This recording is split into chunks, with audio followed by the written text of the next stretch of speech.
ప్రతి గ్రామానికి ట్యాంకర్ ఇచ్చిండు, ట్రాలీ ఇచ్చిండు, నీళ్లు ఇచ్చిండు, కరెంట్ ఇచ్చిండు, రైతు బంధు ఇచ్చిండు, రైతు బీమా ఇచ్చిండు, ప్రతి ఒక్కరి మంచి మంచి పార్కులు చేసిండు, గ్రామాలను అందంగా తీర్చిదిద్దిన ఘనత మన కేసీఆర్.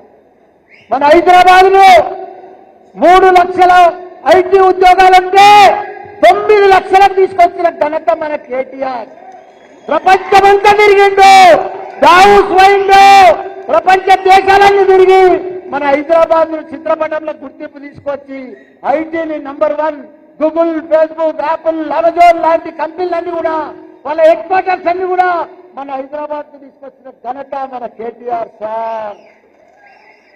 అంత గొప్ప అదృష్టం భారతదేశంలోనే ఆదర్శ రాష్ట్రం ఎక్కడుందంటే అది తెలంగాణ రాష్ట్రం. భారతదేశంలోనే నంబర్ 1 రాష్ట్రం, number 1 per capital income number 1 రాష్ట్రం తెలంగాణ. తెలంగాణ తెలంగాణ అలాంటి రాష్ట్రాన్ని, అంత అభివృద్ధి చెందే రాష్ట్రాన్ని తీసుకుపోయి ఇప్పుడు కాంగ్రెస్ వచ్చి సత్యనాశ్ చేసింది. సత్యనాశ్ 2.5 సంవత్సరాల నుండి భరించలేకపోతున్నామన్నా. దినం గడిచేది కష్టమైపోయింది కాంగ్రెస్. దినం గడిచేది రోజు పేద ప్రజలకైతే చాలా అన్యాయం అయిపోయింది.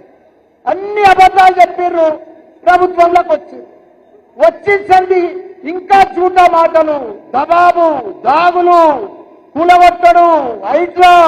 ఇక్కడ మనం 118 జీవో ఇచ్చినామన్నా, వాళ్ళకి మొత్తం లైన్ పెట్టి కూలగొట్టేసిందట, మొత్తం భూస్థాపితం చేసింది. పేద ప్రజలు వాళ్ళు ఎక్కడెక్కడికి వెళ్ళి వచ్చి గరీబ్ వాళ్ళు ఇల్లు కట్టుకుంటే 118 జీవో తెస్తే దాన్ని కూలగొట్టేసింది. మనం ఎంతో మందికి 59 జీవో ఇస్తే కూడా అల్ల కూడా కూలగొట్టిరన్న వాళ్ళు. కాబట్టి మళ్ళా ప్రజలంతా కూడా ఎదురు చూస్తున్నారన్నా, మనకు మళ్ళా బీఆర్ఎస్ రావాలి, మళ్ళా మన కేసీఆర్ సీఎం కావాలి, మన కేటీఆర్ కావాలి అని ప్రజలంతా ఎదురు చూస్తున్నారన్నా.